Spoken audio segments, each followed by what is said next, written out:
Cuando seguía el dinero, vi que me arrastraba a la cima de una pirámide. Aquí estamos en la base de la pirámide con nuestro día a día.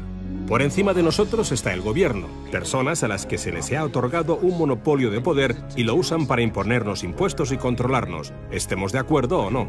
Pero ¿quiénes los controlan a ellos? En el siguiente nivel nos encontramos a las compañías. Muchas personas opinan que hoy en día son ellas las que gobiernan el mundo, y no los estados nacionales, y lo denominan corporatocracia. Para conseguir los recursos mundiales y controlar los mercados, esta corporatocracia debe tener acceso a dinero barato. Las grandes corporaciones obtienen sus préstamos a un interés especial de los grandes bancos. Lo que significa que aquellos que controlan los grandes bancos, la élite adinerada, son los que en realidad controlan las corporaciones. Mientras seguía el dinero me di cuenta de que casi todas las ideas que tenía acerca del capital no son ciertas. Es curioso el hecho de que nos planteamos muy pocas preguntas sobre cosas cotidianas, como por ejemplo, cuando vamos a un banco y pedimos un préstamo de, digamos, $50.000 o 50.000 libras. ¿Qué pasa en realidad? Veamos. Muchas personas viven la vida basándose en unas ideas que se alejan mucho de la realidad. Lo que en realidad pasa es que si pides 50.000 libras, escriben que en tu cuenta hay 50.000 libras. Eso es todo lo que hacen.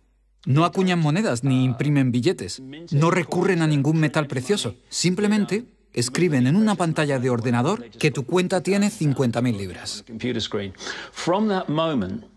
Desde ese momento, empiezas a pagar intereses sobre una cantidad de dinero que nunca ha existido, que no existe y que no existirá. Resulta que los bancos prestan unas 9 veces más dinero que la cantidad que en realidad guardan en sus cámaras. Y esto es posible gracias al préstamo conocido como reserva fraccionaria. Funciona de la siguiente manera. A la Reserva Federal, o al Banco Central de cualquier país, se le permite determinar la cantidad de dinero que un banco debe tener en sus reservas. En los Estados Unidos, ahora mismo es más o menos un 10%. Así que si depositas $10.000 en el banco separa el 10%, es decir, $1.000, y luego opera en el mercado con el resto. Por ejemplo, ahora llega otra persona al banco y pide un préstamo de $9.000 para comprarse un coche. En ese momento, el banco presta $9.000 del depósito que tú habías creado. Los $9.000 desaparecen. Entonces, la persona que solicita el préstamo paga al vendedor del coche y éste ingresa la cantidad en otro banco que forma parte del mismo sistema bancario central. Estos $9.000 se consideran un nuevo depósito y así continúa el proceso sucesivamente. El dinero se vuelve a depositar y se vuelve a prestar hasta que el depósito inicial de $10.000 se convierte en $100.000. El sistema bancario acaba de crear $90.000 simplemente prestando el dinero. Aparentemente todo empezó con los orfebres del siglo XVII, cuando la gente acudía a ellos para comerciar con oro. El oro era muy pesado para llevarlo de un sitio a otro, así que la gente comenzó a guardarlo en cámaras y comerciaba con recibos. Aquellos recibos fueron los primeros billetes. Como solo unos pocos retiraban su oro en momentos determinados, los dueños de las cámaras, básicamente los nuevos banqueros, empezaron a crear recibos de oro que en realidad no tenían. Entonces prestaban esos recibos y les aplicaban unos intereses al dinero prestado, al oro, que en realidad no tenían. Así nació nuestro sistema de reserva fraccionaria. En este sistema, los banqueros consiguen hacer dinero de donde no hay nada, mientras que el resto de nosotros tenemos que trabajar para ganárnoslo. Esto ha provocado una forma moderna de servidumbre donde la masa de la sociedad trabaja para pagar su deuda con los bancos.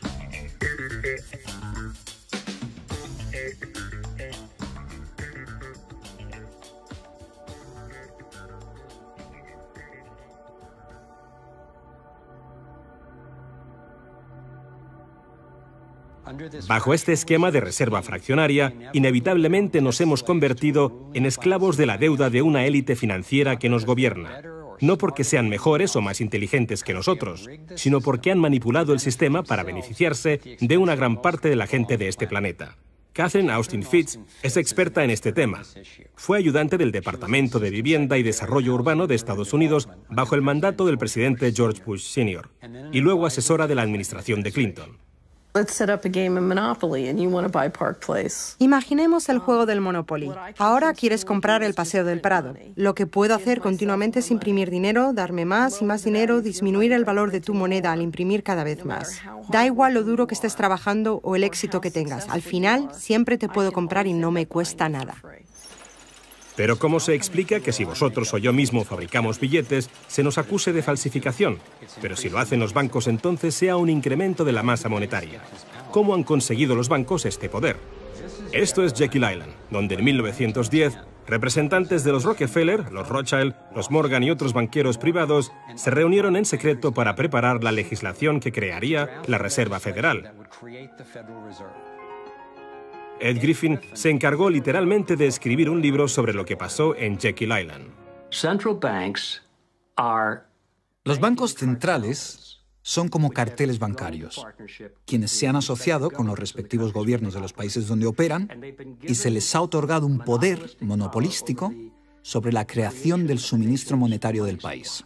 Eso fue lo que los políticos les ofrecieron como regalo, se podría decir, a cambio de la asociación. Y a cambio, ¿qué ofrecen los banqueros a los políticos? Les prometen crear dinero de la nada, ahora que tienen esa potestad para hacerlo cada vez que el gobierno lo necesite. Y desde 2008 hemos presenciado la mayor impresión de dinero falso de la historia.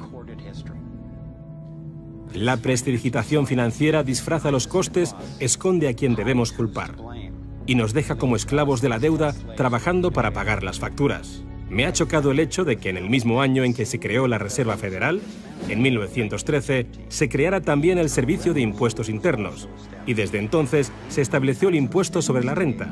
Así que todos nosotros tenemos que pagar la deuda de los políticos con intereses a los banqueros. El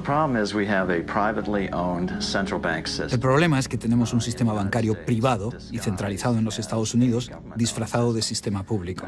Si buscas en la guía telefónica de aquí de Washington, en el área de DC, si buscas por la Reserva Federal, en las páginas azules gubernamentales, ahí no aparece nada, sino que aparecen las páginas blancas, justo al lado de Federal Express.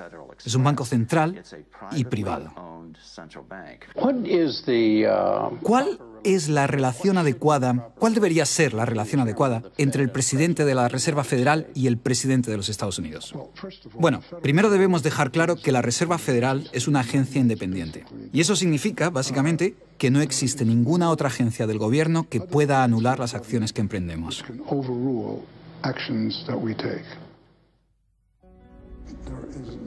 Que no existe ninguna otra agencia del gobierno que pueda anular las acciones que emprendemos. Tenemos un banco privado que imprime dinero en beneficio del Tesoro. La Reserva Federal imprime dinero en un sistema basado en la deuda, que crea escasez, pero coloca a un grupo de privilegiados en una posición en la que tienen acceso a todos los datos sobre la economía, mientras que nosotros continuamos en la ignorancia. Así que tenemos a un pequeño grupo de banqueros que entienden los datos de cómo funciona el dinero en la economía y se les proporciona la habilidad de imprimir dinero de manera que se sigue protegiendo a los privilegiados mientras que el resto nos hundimos. Después de que Catherine comenzase a destapar la corrupción del gobierno en los más altos niveles, el FBI llevó a cabo una redada en su compañía y le requisó sus pertenencias. Tuvo que ir de juicio en juicio durante 10 años hasta que la declararon inocente. Así que tenemos a la Reserva Federal, una corporación privada con el monopolio de crear dinero, pero sin tener que rendir cuentas y que además está apoyada por el gobierno con el monopolio de la fuerza. Han engañado al país haciéndole creer que la Reserva es una institución que ayuda a estabilizar la economía y que no depende de la política. Pero de hecho, en ya casi un siglo de existencia, la Reserva Federal ha hecho justo lo contrario. Desde que se puso en marcha, nos han robado a través de la inflación y el poder adquisitivo del dólar ha disminuido más de un 97%. Y la diferencia entre ricos y pobres deja claro que el dinero va a parar a manos de unos pocos. Solo 16 años después de que la Reserva Federal accediera al poder, los Estados Unidos sufrieron la Gran Depresión. En mi investigación he descubierto que antes de que se produjese el crack del 29, la élite de banqueros sacó su dinero del mercado. Después del crack, usaron ese dinero para comprar todas las acciones baratas y los bancos en quiebra más pequeños por poco dinero. Entre los banqueros que consolidaron su fortuna de esta manera, encontramos a los Rothschild, los Rockefeller y los Morgan. Un caso similar sucedió con el colapso financiero de 2008, en el que de nuevo se volvían a beneficiar los mismos banqueros. En los años previos al colapso, los mayores bancos, incluyendo Bank of America, Citigroup y Chase, todos ellos controlados por los Rothschild, los Rockefeller y los Morgan, se forraban y comerciaban con préstamos basura cuyo dinero sabían que no iban a poder recuperar. Es como colocar unas naranjas podridas en una caja y venderlas como si fuesen de la mejor calidad. Los que habían embalado ese producto sabían que tarde o temprano alguien abriría la caja y vería que no contenía nada de valor, ya que al fin y al cabo ellos habían empaquetado dichas cajas. Cuando las naranjas podridas, lo que conocemos como créditos basura, los derivados y las coberturas por incumplimiento crediticio se descubrieron finalmente, acabó por afectar a todo el mundo.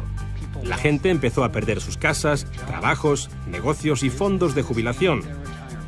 Mientras tanto, los grandes bancos, que fueron los que en realidad crearon el problema, fueron los únicos a los que rescataron. ¿Y eso por qué? ¿Por qué iba la Reserva Federal a dar a los bancos billones de dólares aunque la mayoría de los estadounidenses estuviera en contra de que los rescatasen? ¿Y por qué no ayudaron a los más necesitados en vez de ayudar a los que perpetraron el colapso financiero? Mi investigación me llevó a la conclusión de que las mismas personas que crearon la Reserva Federal, los Rothschild, los Rockefeller y los Morgan, todavía la controlaban y utilizaban esta estructura para salvarse a nuestra costa. Muchos de los bancos creados siguen siendo el lobby más poderoso del Capitolio de los Estados Unidos, y ellos sinceramente son los dueños del lugar. Estoy convencido de que el reciente colapso financiero de 2008 fue el resultado de un esquema de inflar y tirar orquestado, diseñado y ejecutado por los grandes banqueros para consolidar sus fortunas y su poder. David Icke nos explica cómo ve los denominados ciclos comerciales de la Reserva Federal. Fase 1 es como lanzar el sedal. Fase 1, colocas un montón de dinero, unidades de intercambio en circulación. Para ello, bajas los intereses y concedes muchos préstamos. Esta es la parte del ciclo que denominamos boom. Como hay muchas unidades de intercambio en circulación, hay un montón de dinero que cambia de manos, que genera una gran actividad económica. Eso genera empleo y como se gasta más y más dinero, aumenta la demanda. Así que las compañías solicitan más créditos de dinero recién salido del horno para aumentar su producción. La gente coge confianza a su rutina. Pues resulta que trabajo para tal compañía y tienen muchos pedidos. Funciona de maravilla, tengo trabajo asegurado. ¿Y sabes qué? Estoy pensando en comprar una casa más grande. Luego empiezan a cambiar. Lo que hacen es tirar del sedal. Suben los tipos de interés. Ahora, cada vez hay menos personas que consiguen los créditos porque las condiciones de concesión se han endurecido. Y también, al aumentar los tipos de interés, una gran parte del salario de las personas se destina a pagar esa subida de los intereses y no al consumo. De repente, ya no hay tanto dinero en circulación y, por tanto, se compran menos cosas. Los beneficios de las compañías empiezan a disminuir, empiezan a reducir los puestos de trabajo y algunas comienzan a cerrar. La gente pierde sus trabajos. Ya no pueden pagar las hipotecas de esas grandes casas que se habían comprado cuando todo iba bien. Ahora los bancos empiezan a recoger el sedal, porque mientras la gente se declara en bancarrota, tanto las compañías como las personas, los bancos se quedan con las fortunas que sí que son de verdad. Con las propiedades, las tierras, los recursos que habían puesto como aval para que simplemente les prestasen unas cifras que solo aparecían en la pantalla del ordenador. Y llevamos siglos con este ciclo económico de tirar el sedal y recoger, de inyectar una gran cantidad de dinero en circulación, de hacerlos picar. Y lo que se ha hecho en realidad es robar.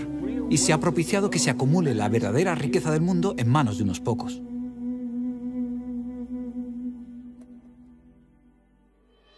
Cuando tengamos éxito, y lo tendremos, tendremos una oportunidad real de conseguir este nuevo orden mundial. Se trata de un nuevo orden mundial con retos completamente diferentes. Se puede crear un nuevo orden mundial. Es una gran oportunidad.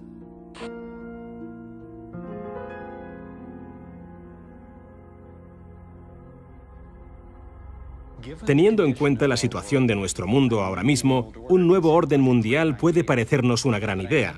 Pero tengo que diferenciar entre lo que descubrí sobre el dominio mundial, un único gobierno global dirigido por una pequeña élite, y la realidad de nuestra interconexión global, que es darnos cuenta de que a un nivel fundamental y espiritual no somos tan distintos, todos estamos conectados. Pero los objetivos para el dominio del mundo sugieren todo lo contrario. Siguen la estrategia de divida y vencerás, para mantenernos enfrentados, pensando que el problema son los demócratas o los republicanos, los liberales o los conservadores, cuando en realidad ambos partidos tienen los mismos objetivos.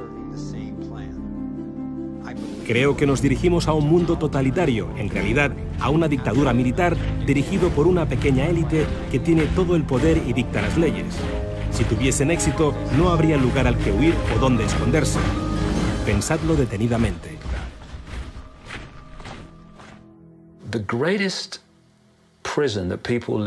El miedo a qué piensan los demás es la mayor prisión en la que vive la gente. Lo que me pasó a mí como resultado de toda la ridiculización que sufrí fue que dejé a un lado ese miedo a qué puede pensar la gente de mí. Y cuando lo haces, te das cuenta de que hasta ese momento has estado viviendo en una cárcel. Y lo que me aportó fue una comprensión personal de lo fácil que es para unos pocos controlar a la gran mayoría. Lo único que tienes que hacer es dictar las normas de la sociedad. Lo que está bien y lo que está mal. Lo moral y lo inmoral. Lo bueno y lo malo. Lo sano y lo perjudicial. Lo posible y lo imposible. Y construyes lo que yo llamo una zona libre de problemas. Y si vives la vida dentro de esos parámetros de percepción, de creencias, y lo que dices y piensas encaja en eso, entonces la gente te dejará en paz, porque eres normal. Pero cuando te sales de ahí y empiezas a manifestar tus propias opiniones, lo que han creado los iluminados de Baviera es una población de guardias de la prisión que saltarán sobre aquellos que intenten salirse de la norma. Resulta interesante cuando alcanzas los límites de esa zona libre de problemas con tus opiniones y pensamientos. No estás pensando, si lo hago, ¿qué pensará el director del Banco Mundial? ¿Qué dirá? No, lo que pensamos es, ¿qué pensará mi madre? O los tíos del bar o mis compañeros de trabajo, ¿qué dirán? Y lo que han conseguido los iluminados de Baviera, al crear estas normas, es un ejército enorme de personas que se imponen dichas normas las unas a las otras.